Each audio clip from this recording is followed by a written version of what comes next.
Kicking off this hotspots video with a right turn to exit the dual carriageway. On approach to the turn, I need to change to the right lane. Stay in the left lane for too long and you could get blocked in by traffic overtaking you in the right lane. If you get blocked into the left lane, slowing down to an inappropriate speed whilst you wait for a gap is likely to result in a test fail.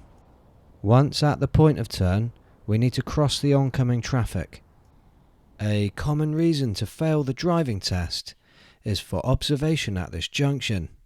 Failing to see or misjudging the speed of the oncoming traffic could result in you causing them to brake, or worse. Indicators have the potential to confuse other drivers. Starting an indicator as this driver tries to overtake me could result in a test fail if the driver brakes suddenly. Starting an indicator when someone is trying to overtake you could mislead them that you're going to steer across their path. It's safer to wait until the driver is alongside you before indicating. I'm planning to take the next right turn, this time using a protected right turning lane in the middle of the road.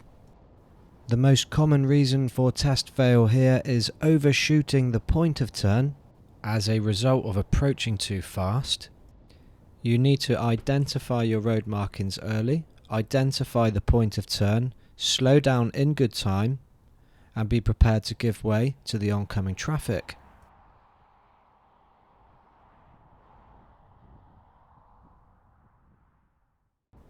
This next junction is one that, unless you've tried it before, it can be really confusing.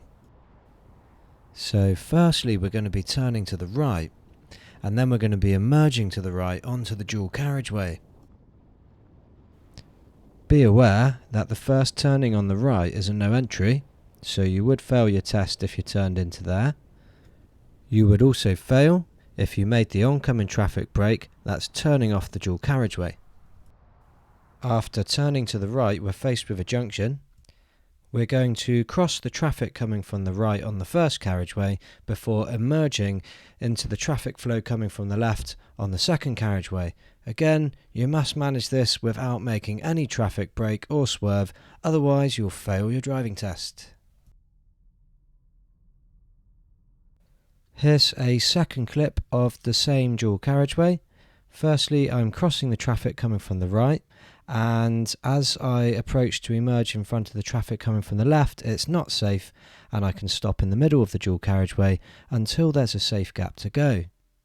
It's not the best view out the window. As you can see, the traffic is coming along at about 60 miles per hour, so I do need a bigger gap than what I would need when driving on a 30 mile an hour road, and it's safe to go. In this clip, we have a hotspot for test failure. Because the road going to the left is one-way traffic, and when you reach the end of the road, you must position on the right if you wish to turn to the right. Sometimes learners don't realise they're on a one-way road and they position on the left side to turn right. So now we could have two drivers turning right, one from the right side and one from the left side, and you might get in each other's way. So this will result in a test fail. At this hotspot, we're approaching a junction on a bend and entering a one-way street. A common reason to fail the test here is for not seeing the give way, therefore not giving way to traffic coming from the right, which could cause a collision. At this hotspot, we are approaching a Y junction with a give way and entering a one-way street. And just like in the last clip, entering the one-way street without looking to see if it's safe to enter is the most common reason for failure. It's very difficult to see to the left. Do not take any risks here, create a good view so you can judge the speed of the traffic, so you can enter without making another road user brake. At this hotspot we are turning left around a square corner into a narrow side road. Swinging out into the path of oncoming traffic is the most common reason for test failure. You will need to take this corner at a walking speed and in first gear to avoid this serious fault.